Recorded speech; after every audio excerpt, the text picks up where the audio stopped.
General in Reserves Relik Shafir, former commander at the Tel Nof Air Force Base, as well as a former combat pilot with the Israeli Air Force, bringing us a very important perspective, especially when it comes to this specific story. Relik, I want to ask you, as a pilot yourself, how are pilots trained for a situation like this, being shot down in enemy territory?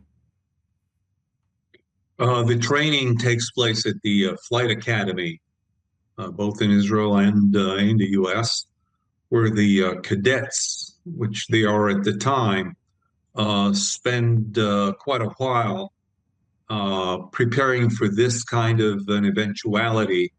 They learn how to parachute, how to tuck away the parachute and find their way, move away as quick as possible, evade chasers that in training simulate the enemy, and find things to drink and eat and hide themselves, and provide for a few days of self-sufficiency with very little food and water to begin with.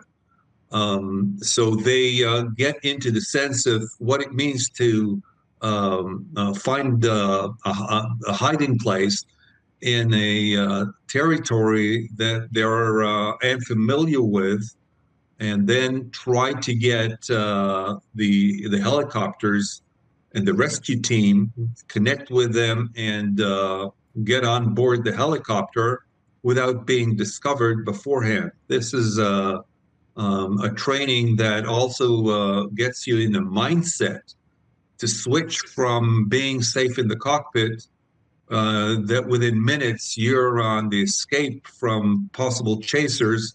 So it's a mind game, and the physical capabilities and I would say a mechanism of learning how to live in different areas. Well, 6 weeks now into this war, how does this happen in the first place? Because we've heard from the U.S. president, we've heard from Israel as well, there's complete air superiority over the skies of Iran. So how is an incident like this able to happen where an American fighter jet is shot down?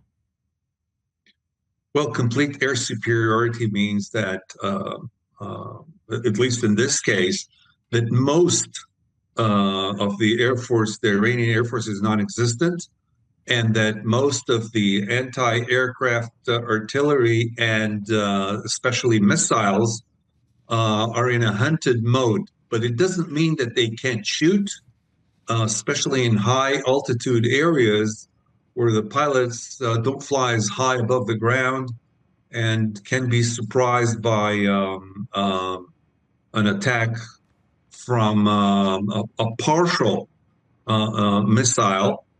And the Iranians do have their own missiles. I don't know what the pilots saw in their electronic gear, which means the electronics within the cockpit that tell them that they're being locked on, whether they saw it, whether they were able to try to evade it. But in any case, they were hit. We don't know if both of them ejected alive. We know that the pilot was, and we don't know that the navigator is got to the ground alive and what happened to him, and this remains to be seen. But it's a harsh situation that they are trained for, and let's hope that the navigator himself and the operation around him bring him out safely. Let's certainly hope that is the case. Relik, are we noticing any key differences between U.S. and Israeli Air Force capabilities as this war does continue?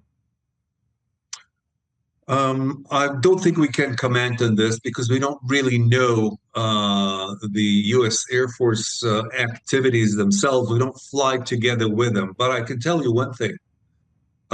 Israeli pilots are, on the average, much older than the U.S. pilots. You could have Israeli pilots in, let's say, an F-15 squadron that I was a reserve pilot in. Almost half of the pilots are older than the squadron commander, and about a third of them are of our higher rank than he is. And you may ask, how is this possible? Well, the Air Force looks at Israel as a big aircraft carrier where the pilots, even after they leave the Air Force, spend 1 day a week training and flying. And so they become part and parcel of the squadron.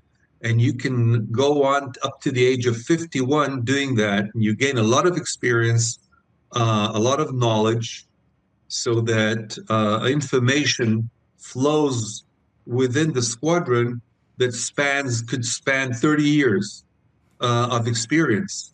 Whereas in the US, the pilots are much younger. And once they go into reserve, they don't serve in the same unit that they served during the active service.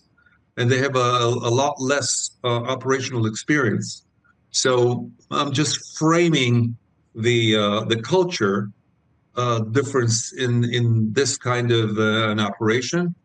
And the turnaround in a squadron is much slower in Israeli Air Force than it is in the US, due to what I talked about before. So that retains a lot more experience. People fly together, for 10 and 20 years. They know each other well. They know they're proficient in what they do. That's on our side. On the U.S. side, it's a more conventional Air Force that you can find in other places. It is incredible to hear the generational wisdom that is passed on through the Israeli military and the Air Force. Relik, specifically with this ongoing search and rescue operation inside Iran, what should we be looking out for the next 24 to 48 hours that could be even a turning point for this war? Well, the question is if there are signals sent from the navigator's radio. He has a handheld type of radio that he talks to the rescuers with, and also a beamer, which is automatic and sends data to the rescue operation. So the question is, does he talk to them? Are there any signals that he's alive? Are there attack helicopters and rescue helicopters in that area trying to zoom in to his location? These are questions that we don't have an answer to from our vantage point, but it's a set of operation which is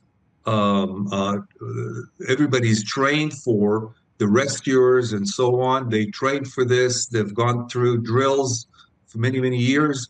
So I think, professionally speaking, they're probably closing the area to anybody arriving from the outside by the attack helicopters, and rescuers are trying to find maybe the navigator lost conscience or something like this. So they really have to get on foot and find him hiding someplace. So this is what we can look for in the next 48 hours. Brigadier General in Reserves Relik Shafir, such vital expertise you're able to share with us. Thank you for sharing all of this experience. Thank you.